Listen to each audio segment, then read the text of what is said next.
Bayangkan kamu menemukan uang tunai senilai 340 miliar rupiah di sebuah rumah tua yang terlupakan. Kamu seorang polisi. Kamu memegang senjata. Tapi satu hal yang tidak kamu miliki adalah orang yang bisa kamu percaya. I don't trust you right now, and that's a fucking... This money? $20 million. Inilah The Rip, film thriller terbaru 2026 yang mempertemukan kembali duet legendaris Matt Damon dan Ben Affleck dalam situasi paling mematikan. Kisahnya bermula dari tim elit narkotika Miami yang menggerebek sebuah stash house. Di dalamnya, mereka menemukan tumpukan uang kartel dalam jumlah yang benar-benar gila. Aturannya sederhana. Semua uang harus dihitung di lokasi sebelum dibawa keluar. Masalahnya, menghitung 20 juta dolar membutuhkan waktu berjam-jam. Sementara di luar, kartel sudah mengepung. Listrik diputus. Dan siapapun bisa dibantai demi merebut kembali uang itu. No one needs to die tonight. You have 30 minutes to get out of that house. Film ini terinspirasi dari kisah nyata penggerebekan terbesar di Miami. Sebuah operasi yang menguji kesetiaan, moral, dan batas keserakahan manusia. Apakah mereka akan keluar hidup-hidup sebagai pahlawan, atau justru hancur karena pilihan mereka sendiri? Simak sampai akhir untuk melihat siapa yang akhirnya berkhianat. Jika kamu berada di posisi mereka, memilih setia kawan atau berubah kaya dalam satu malam. Jawaban jujurmu tulis di kolom komentar.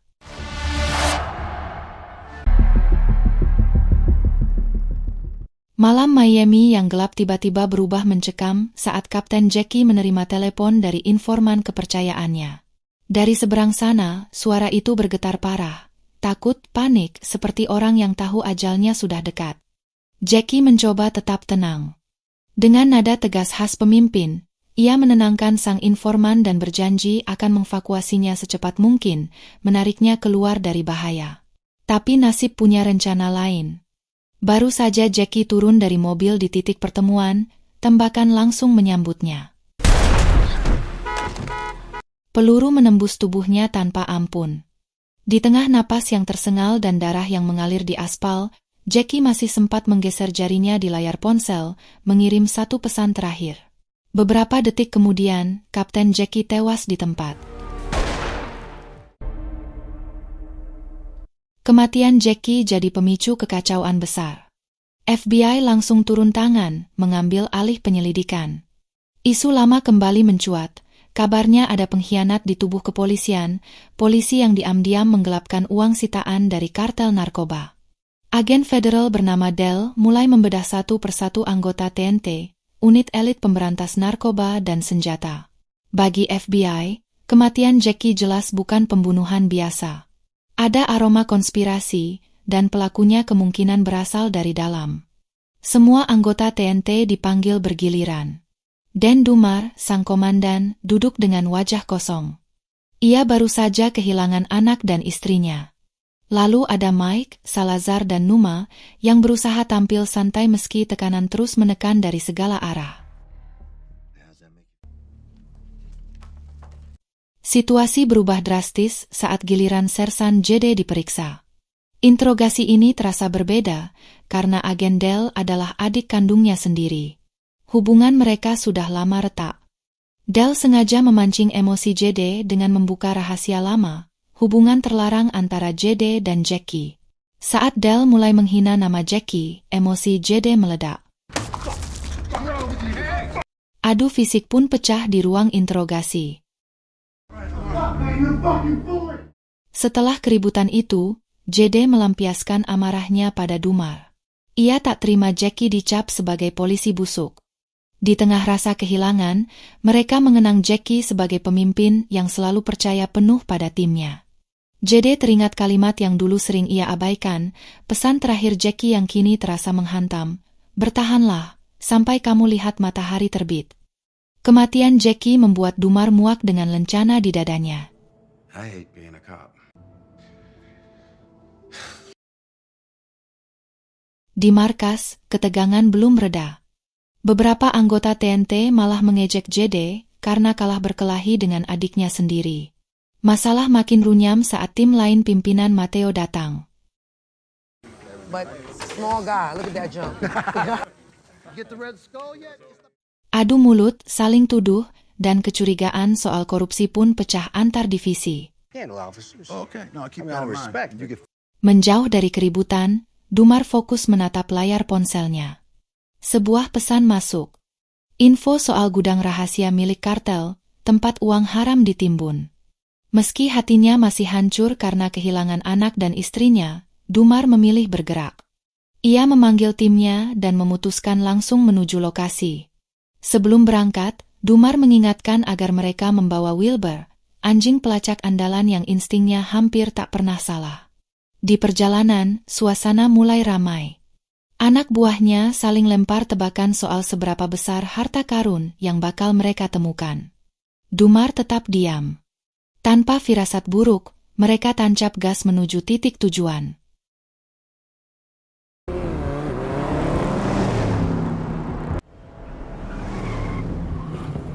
Sosok perempuan bernama Desi muncul di ambang pintu saat satuan tugas khusus tiba. Ia merupakan penghuni tunggal di bangunan warisan sang eyang yang telah berpulang. Kehadiran aparat di sana dipicu oleh laporan intelijen mengenai penyimpanan zat terlarang di lokasi tersebut. Walau sempat ragu, Desi akhirnya menyerah dan membiarkan petugas masuk setelah ditunjukkan dokumen resmi penyisiran. Desi berulang kali bersumpah bahwa kediamannya bersih dari barang haram. Akan tetapi, seekor anjing pelacak bernama Wilbur menunjukkan reaksi agresif ke arah plafon. Hey, what's in this attic, Desi? What's up there? Sang komandan, Dumar, mengungkap fakta bahwa hewan tersebut memiliki spesialisasi ganda, mengendus obat-obatan sekaligus tumpukan tunai. Seketika, ketenangan di wajah Desi sirna, digantikan oleh kecemasan yang nyata. Kejanggalan mulai tercium saat tim memeriksa loteng. Area atas tersebut tampak sangat rapi dan steril, berbanding terbalik dengan kekacauan di lantai dasar. Desi mengklaim bahwa dirinya sama sekali tidak pernah mengakses bagian atas bangunan itu. Hampir saja operasi dihentikan karena nihilnya bukti. Electrical wire. Namun, ketelitian seorang petugas bernama JD menyelamatkan situasi saat ia menemukan untayan kabel listrik yang tidak wajar pada sekat ruangan. Ketika ditarik, mekanisme tersebut menggeser bagian tembok dan menyingkap ruang gelap. Dumar segera menginstruksikan penghancuran dinding pembatas tersebut. Di sela proses itu, ia menginterogasi Desi yang tetap berakting tidak paham. Mencoba memecah suasana tegang, Desi mengalihkan perhatian dengan menanyakan filosofi rajah di lengan Dumar. Sang perwira menjelaskan bahwa guratan tinta tersebut adalah pengingat moral tentang eksistensi sisi baik dalam diri manusia, meski hanya bertahan sekejap dalam dunia yang kelam. Kejutan besar menanti di balik beton yang hancur. Mike menemukan deretan wadah berisi tumpukan uang kertas yang ditaksir bernilai $20 juta. Bukannya senang, Dumar justru didera ketakutan hebat. Hey, phones. Ia segera mengumpulkan seluruh alat komunikasi anggota tim dan saksi guna mencegah kebocoran informasi. Nilai fantastis tersebut merupakan sinyal bahaya. My phone too, man? No, I don't want your fucking phone. Ini bukan sekadar kasus kecil, melainkan milik jaringan sindikat raksasa yang bisa menjebak karirnya dalam tuduhan gratifikasi. Konflik internal pecah antara Dumar dan JD. Meski Dumar bersikeras melakukan penghitungan di lokasi, ia melarang JD menghubungi markas pusat secara resmi. Instruksi kontradiktif ini menciptakan kecurigaan di antara mereka. Interupsi datang dari Desi yang mendesak tim agar segera mengevakuasi dana tersebut sebelum risiko besar menghampiri. Belum sempat bergerak, frekuensi radio menangkap kabar bahwa aparat kepolisian setempat sedang menuju koordinat mereka. Dumar dan JD bergegas mencegat 2 personel patroli lokal tersebut. Dengan nada tegas, mereka mengusir keduanya agar tidak mencampuri urusan unit khusus. Ketegangan sempat memuncak hingga JD mengenali latar belakang salah satu petugas lokal sebagai ex-anggota detektif narkoba. I know you. You don't know me. Merasa terpojok dan tak diinginkan, kedua polisi lokal itu akhirnya memutar balik kendaraan mereka dengan rasa emosi yang disembunyikan. Dios los bendiga. Kecurigaan mendalam menghantui pikiran Dumar mengenai keterlibatan dua oknum aparat dalam aksi penilapan dana sitaan yang belakangan marak. Menyadari bahaya yang mengintai, tim mulai menyusun strategi pertahanan demi mengantisipasi skenario paling fatal. Di area dalam rumah, Mike bersama Lolo dan Numa menggotong seluruh tumpukan tunai menuju area parkir tertutup. Tell me what the fuck is going on?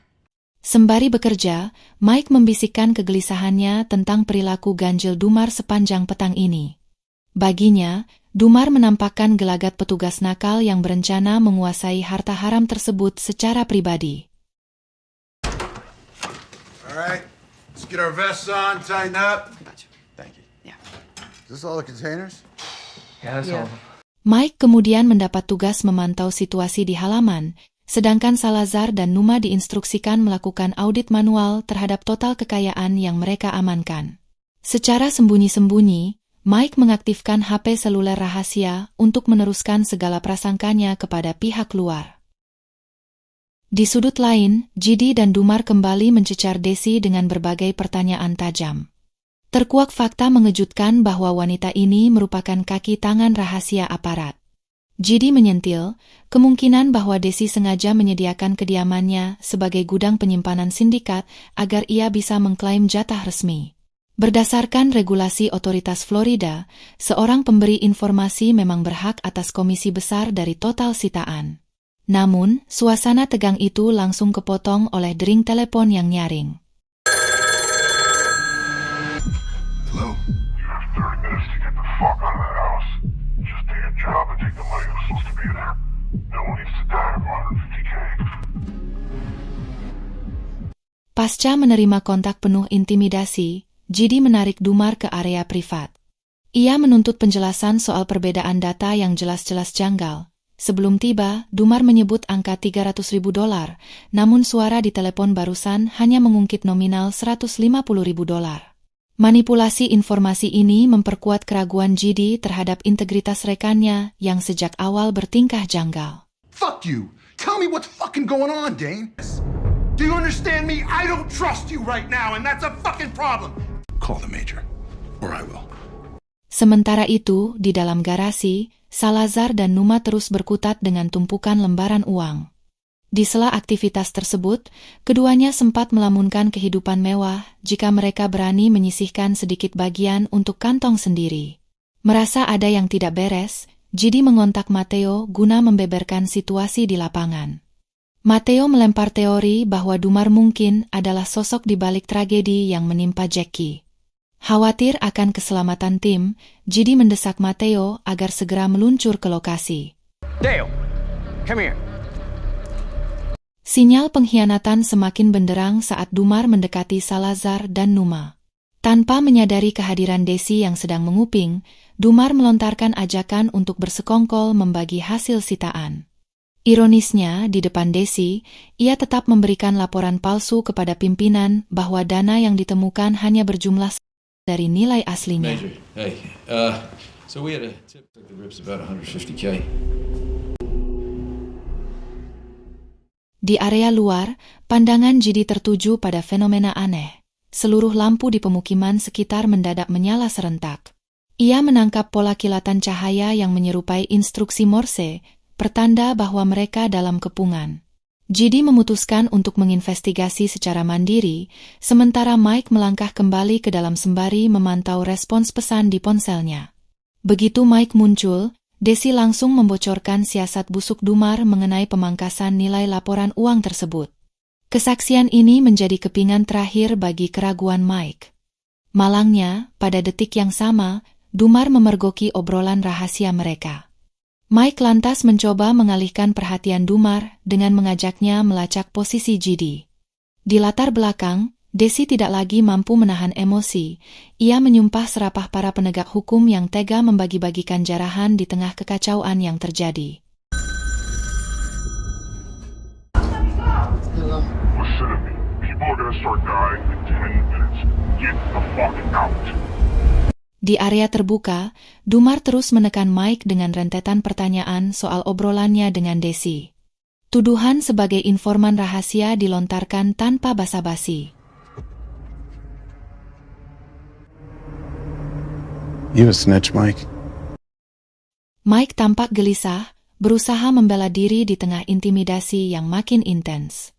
Tak lama kemudian, ia diperintahkan masuk ke dalam rumah.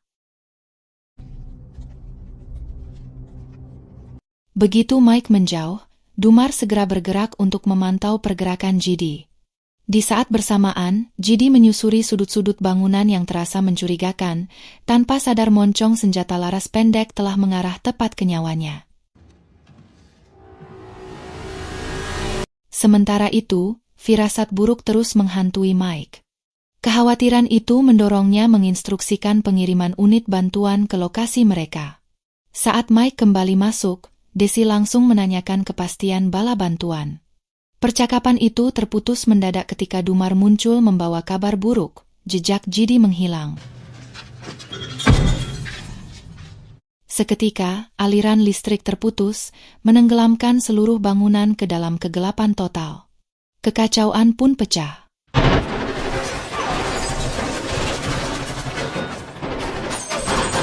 Tembakan berhamburan ke segala arah hingga Salazar tersungkur, tertembak di bagian kaki.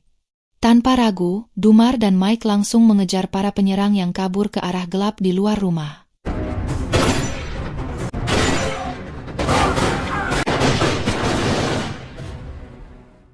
Mike nyaris menarik pelatuk saat berhadapan dengan sosok bersenjata, namun JD muncul dan menghentikannya.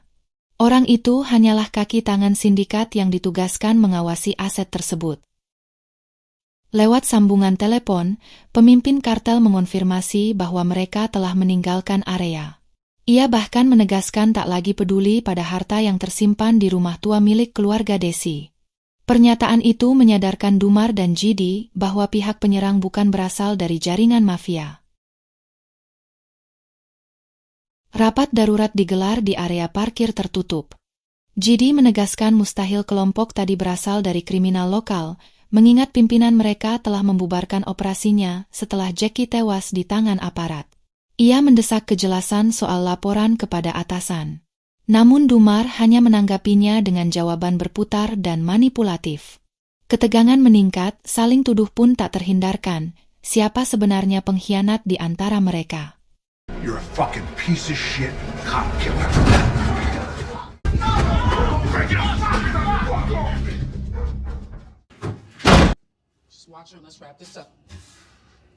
Mike, yang mulai kehabisan kesabaran, berniat menghubungi markas. Namun ia baru sadar ponselnya telah hilang. Dalam gelap, ia menyalakan lilin di dekat Desi. Di tempat lain, JD menghubungi Matteo dan memintanya segera merapat sebelum situasi makin tak terkendali.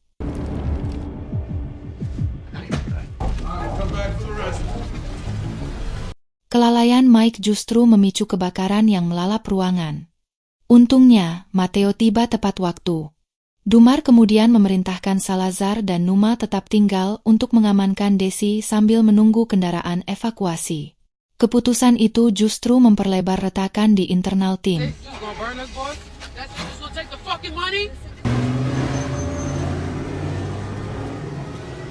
Konflik memuncak di tengah perjalanan. Mike membeberkan kejanggalan dalam laporan Dumar soal jumlah uang sitaan. Kepada pimpinan, Dumar hanya melaporkan angka 150.000. Suasana di dalam kendaraan langsung berubah tegang. Senjata mulai diangkat, masing-masing siap berjaga.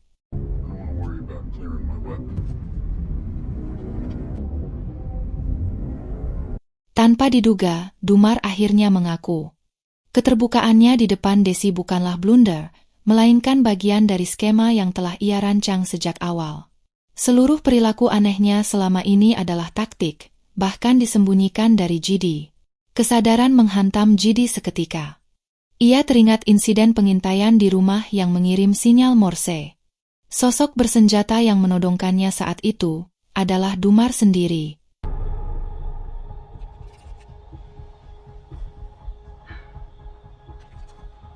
Dumar lalu mengungkap strategi pecah belah yang ia mainkan. Ia membisikkan angka 300.000 kepada JD, 75.000 kepada Salazar, 1/4 juta kepada Numa, dan nominal 150.000 hanya kepada Mike. How much is this grip supposed to be? 150K. No one needs to die over 150K. I had you from the second I heard 150K. Nominal 150.000 yang terucap menjadi kunci pembuka tabir gelap bagi Dumar. Ia seketika paham bahwa Mike adalah kaki tangan aparat korup yang kerap menilep barang bukti. Kendati tersudut, Mike bersikeras tidak mengakui keterlibatannya. Ia berargumen mustahil menghubungi siapapun karena seluruh perangkat komunikasinya telah dirampas. Namun, pembelaan itu runtuh saat JD memamerkan sebuah HP sekali pakai milik Mike, benda yang diam-diam berpindah tangan ketika Mike berusaha melerai keributan yang sengaja direkayasa oleh Dumar dan JD. Keheningan Mike dimanfaatkan JD untuk menginterogasi Matteo mengenai tujuan akhir pengiriman dana fantastis tersebut. JD merasa ada yang tidak beres dengan minimnya pengamanan. Firasatnya menguat saat menyadari kendaraan pengekor dikemudikan oleh oknum polisi setempat yang pernah menyatroni kediaman Desi. You think I'm bent? Matteo berupaya mengelak, namun Mike yang enggan menjadi tumbal tunggal segera merampas ponselnya yang disita JD. Ia menekan tombol panggil ke nomor otak kejahatan mereka. Detik itu juga, nada dering keras dari saku pakaian Matteo.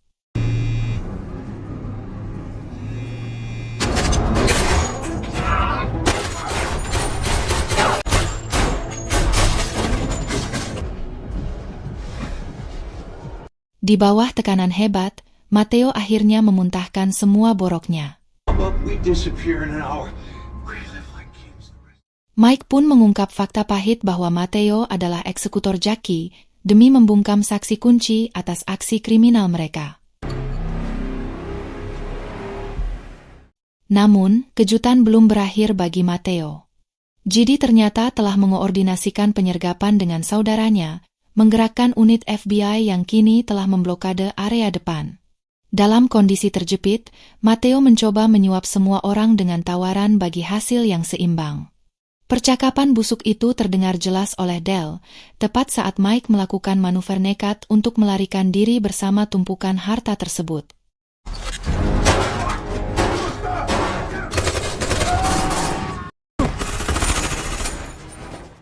Setelah petugas lokal tewas, Matteo kembali menguasai kemudi untuk kabur. Aksi kejar-kejaran sengit terjadi. JD memacu kendaraan adiknya untuk memburu Matteo, sementara Dumar memfokuskan diri mengejar Mike. Duel fisik tak terhindarkan saat Dumar berhasil memojokkan Mike.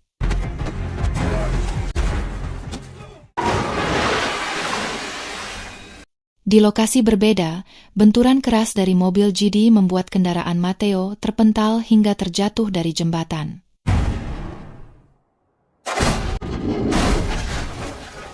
Di tepi jurang maut, JD berdiri menantang Matteo yang masih berusaha memanipulasi keadaan dengan iming-iming kekayaan. Matteo nyaris gila saat menyadari bahwa koper yang dibawa lari Mike hanyalah tipuan berisi kumpulan buku telepon milik nenek Desi. Ini adalah skenario matang yang disusun JD. Ia sengaja menciptakan celah agar Matteo mencoba mencabut senjatanya terlebih dahulu, memberikan dasar hukum yang kuat bagi JD untuk melepaskan tembakan pembalasan atas nyawa kekasihnya yang terenggut. Sementara itu di titik lain, Mike yang sudah kehabisan tenaga akhirnya bertekuk lutut di depan Dumar dan memilih untuk menyerah pada hukum. Di balik riuhnya penangkapan, aset yang asli sedang dalam mobilisasi. Numa dan Salazar mengangkut dana tersebut menggunakan kendaraan kuno milik almarhumah nenek Desi.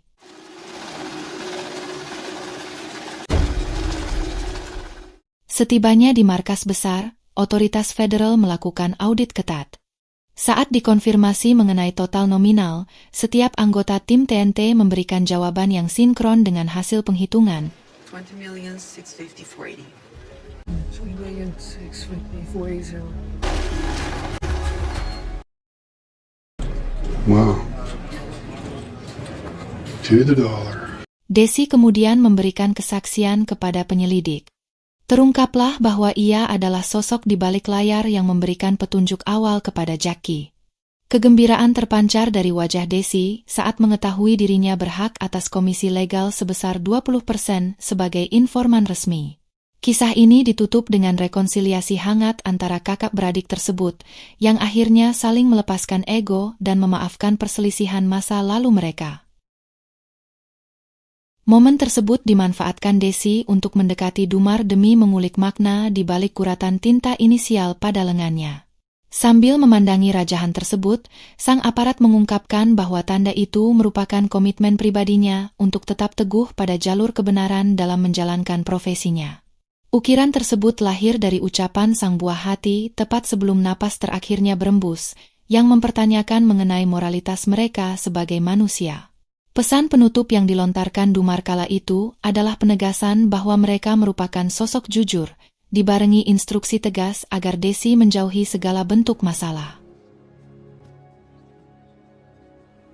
Pada bagian penutup layar, Dumar bersama Judy tampak bersantai di pesisir pantai sembari mengamati seorang anak kecil yang sedang asyik bermain.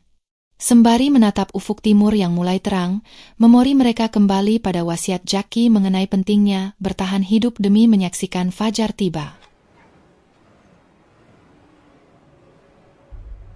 Kejutan batin menghampiri mereka tatkala sang ibu memanggil balita tadi dengan sapaan Jackie, seakan alam semesta sedang memberikan pertanda khusus.